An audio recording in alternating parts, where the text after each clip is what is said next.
All right, hey everybody, welcome back to the channel. It's Rob, it's Smirking Gun Reviews. It's Monday night, that means Better Call Saul, so get ready for another great episode of television. So if you haven't seen this episode, full spoilers are ahead. We have Season 4, Episode 8. It is called Coushatta, and again, this may not be like the most monumentally explosive episode of all time, but it has some really important things going on in it. So let's just get started. Great opening. As I was watching this whole episode, I was going, okay, she's clearly got a better plan, but I didn't know like what the goal was after and her motivations, other than just keeping Jimmy from doing something stupid. So she puts him on a bus all the way to Coushatta, Louisiana, where he has to take a bunch of different buses to get there. And on the way, we get to know what all those pens and postmarks and everything were. She is starting a letter writing campaign for Huel, but they have to do it and send it from where he's from. And on the way here to Coushatta, we've got Jimmy trying every kind of trick in the book to change his hand style. I love when he's doing the thing with his hand to make it look like different and stuff. And then protecting his seat by talking about gas. Essentially, you know, I've got those chili cheese fries aren't doing good. So, you know, I myself, I would have just been like, dude, I'm farting up a storm. You don't want to sit here. But it still works. And then in in classic Jimmy form, he puts this job to work on the entire bus and gets everybody working for him. It's fantastic how he just, you know, being a great talker is one thing, but he's also just a nice guy. And he is capable of getting people to do what he wants by just being a pretty nice guy. And then, of course, you offer them a little compensation in return. So you've got like people that, you know, have different writing styles that nobody's going to be able to trace all these like different signatures and stuff. You know, you got people with the little eyes. You got people that you got to tell not to swear. You got people that you got to tell to bring down the anger a little bit. It's all really fun, right, until he gets there and he mails it off, and that's our beginning. And it's just great classic, you know, the way that they have these long cold opens that set up something perfectly without giving you too much to go on. They give you a little bit of something that you can kind of go, okay, a jumping off point where you kind of figure where they're headed with it. But you don't know the full plan, and I love it. So from here on out, let's just kind of talk about each person's, each part of the story, because I want to save Jimmy and Kim's story till last. So first, let's talk about the big goings on with Nacho. So Nacho, with Hector Salamanca, you know, still in the hospital, and that territory basically, you know, working for is Gus's, but it's not Gus's. You know, it can't look like Gus's on the outside.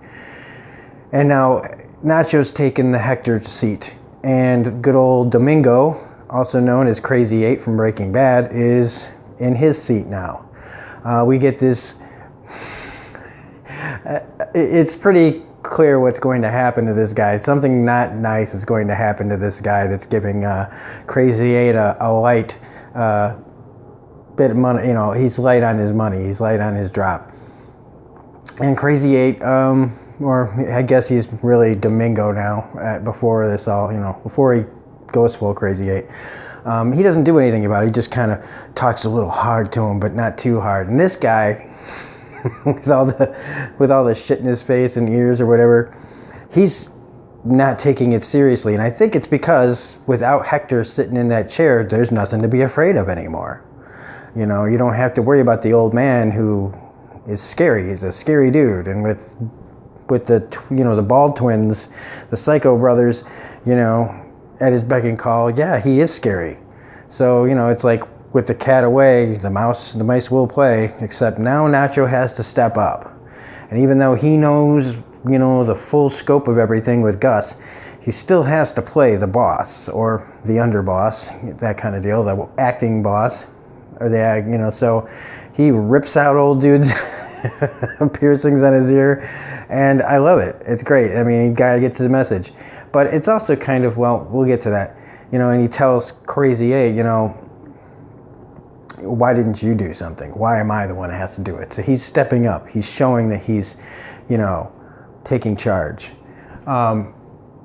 We also get to see what his life is like outside of this. And he kind of reminds me just a tiny bit of Jesse Pinkman here, without being addicted to drugs and everything. It's just kind of like he in it, but not in it. Kind of the way Jesse was at a point in Breaking Bad, where he's just going through the motions for different reasons, because the reasons Jesse kind of just does whatever and doesn't really care is different than this, but it just kind of echoes a small smidge of how Jesse was at one point in Breaking Bad, where he comes, where Nacho comes home to his nice house. Clearly Gus has been the business has been treating him well.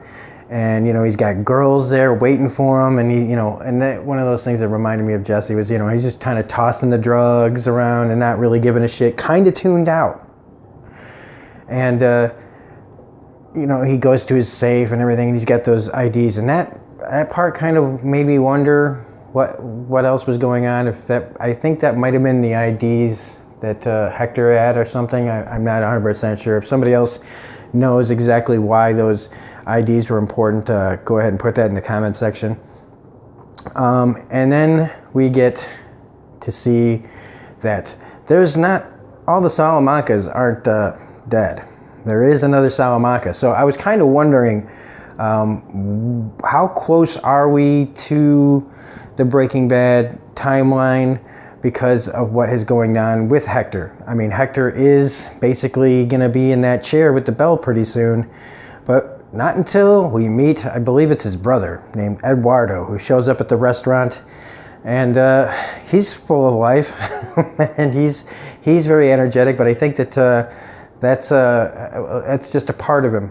I think he is, the last remaining Salamanca that's going to try to screw with Gus and Nacho, and we'll see how that turns out.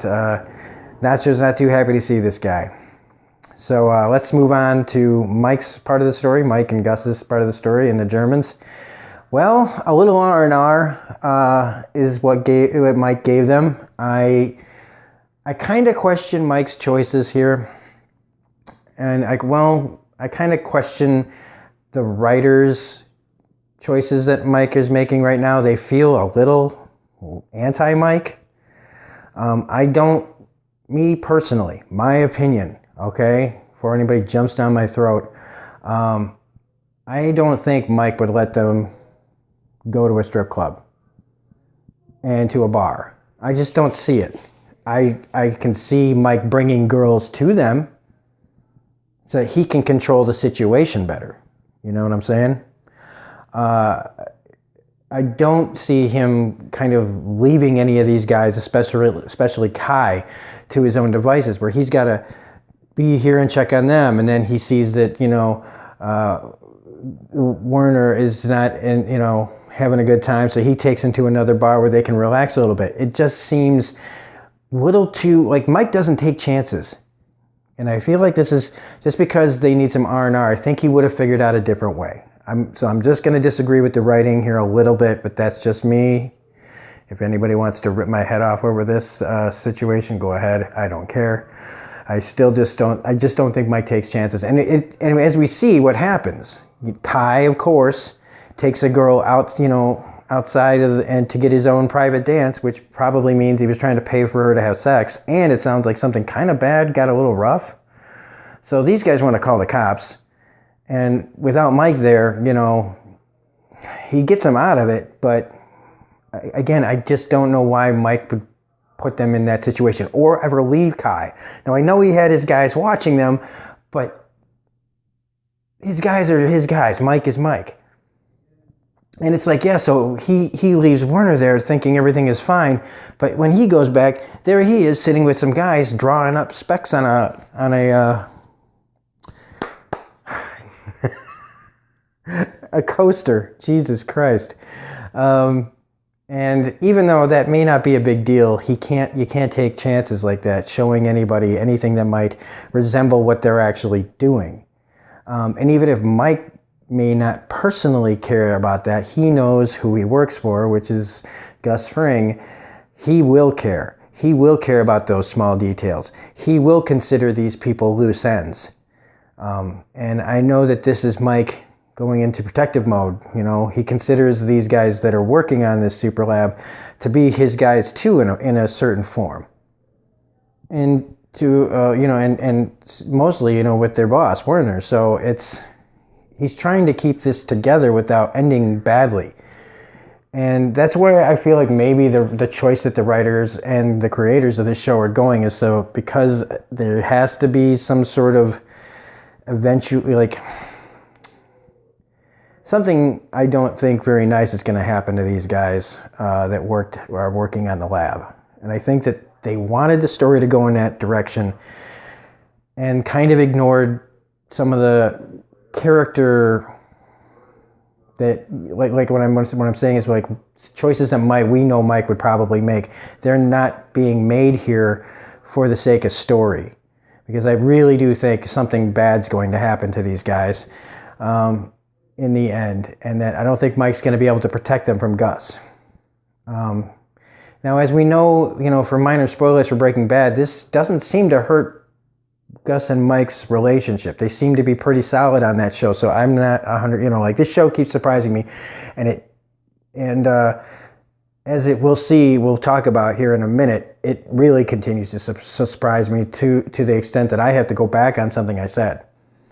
So Gus and Mike have their little discussion right after, Mike has to put Werner in his place a little bit, confronting him about how they were acting. And Mike has to explain to Gus, about how the work is in progress. And it ends a little anticlimactic, because it just turns out to be this is where we're at. We are behind schedule, but the work is good. And Gus is just basically like, good. Doesn't say really anything. But Gus really doesn't have to say much. In fact, sometimes him not saying anything at all is scarier than if he talks, because that means he's internalizing everything. And you don't know when he's just going to act on something he's thinking about until it's too late. And if he was planning on doing something, I am not 100% sure that he would even have Mike in the loop yet. So now we get to Jimmy and Kim's side of the story, which is excellent. So, not trying to jump too far ahead, I'm going to have to go back on what I said an episode or so ago. I said that I felt like this was the end. Yeah, this was last week. I felt like this was the end of Jimmy and Kim. What happened last week, I thought that was the death knell, and I have to admit, they really made me feel like that's what what was coming. And they completely flipped it on me. And that's another way to show how they take it in a direction that I didn't see coming. Maybe other people did, maybe you guys did, I don't know. But I did not see where Kim was headed with this. Because even though I know she was trying to do something to stop Jimmy from doing something stupid, I didn't realize how far, so Mesa Verde wasn't enough, and it was taking too much of her time. And that's why she joined, Schweigert and Coakley. So that she could have the bank be in good hands, and she could do the, defense work. And I thought that was enough for her. But it doesn't seem to be enough. And when that DA called Jimmy a scumbag lawyer, a disgraced scumbag lawyer, ex-lawyer, I didn't realize how much of an effect that had on her and in her decision-making process going forward, that when she goes and gets all the pens and everything, that this whole plan is because she insulted her boyfriend. And she has to put this bitch in her place. And it plays out slowly as you see that she's not just trying to help Jimmy out. She really wants to mess with this woman who messed with her man and said something terrible about her man, even if deep down she knows she's right. And maybe it's because she knows she's right that she's kind of in denial a little bit, maybe, and that she's going to start going down this other path. But it is great to see what Kim is capable of. In fact, with the full force of the law on her side, she can be pretty damn impressive and even more effective than Jimmy ever could be. Jimmy's very clever, but Kim, damn.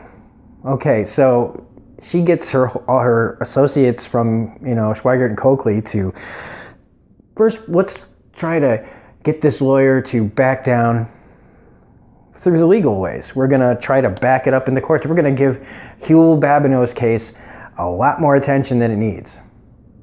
But she doesn't go for it. And it's pretty impressive. They have all these different statutes that they're going to try to slow the case down and make it not worth the DA's time. But she won't flinch. And I love this. It's a little game of lawyer chicken going on. And so, she tries to talk to Kim about it, right? Hey, what are you doing? And Kim is just, okay, fine, whatever. Nothing. Gives her nothing. And just leaves. So then you got her and Jimmy, which still had me concerned because I thought she was really pissed at him with just being quiet. And he had that look. And the lady who runs the salon had that question, like, you pissed her off, right? Like, she's mad at you. Go say you're sorry. But I think what it is, while she is mad, I think she's just focused now on what needs to be done on her part of it. And that it just appears that she's mad. I'm not saying she isn't mad at him. But being mad and being focused, I think she's combining the two things a little bit. So then we have the phones, which is great. We don't quite know what they're for yet, but it's clearly going to be something interesting. So then you got the thing with the letters. So the letters all get delivered to the judge, played again by the guy from Benson. I forget his name now, who is just losing his shit over the fact that all these people from Coushatta, Louisiana are opening their hearts to this guy named Huell and threatening to, have a contingent brought to the courthouse, turning it into a circus. He can't have that. He is losing his fucking mind over this little court case. Why is this becoming this thing? And Kim's like, well, we tried to work it out, and he's just like, try harder, man. And so it's now putting pressure on the DA.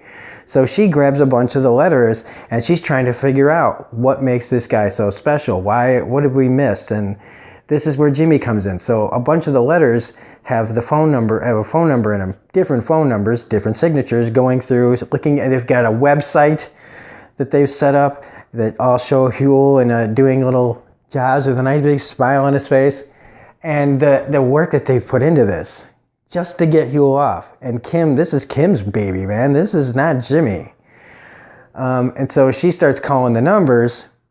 And when they finally pick up, and we see what's going on, it's Jimmy and his little film crew, answering phones, setting things up, covering and creating a backstory for Huell and his heroic deeds done in Coushatta, Louisiana.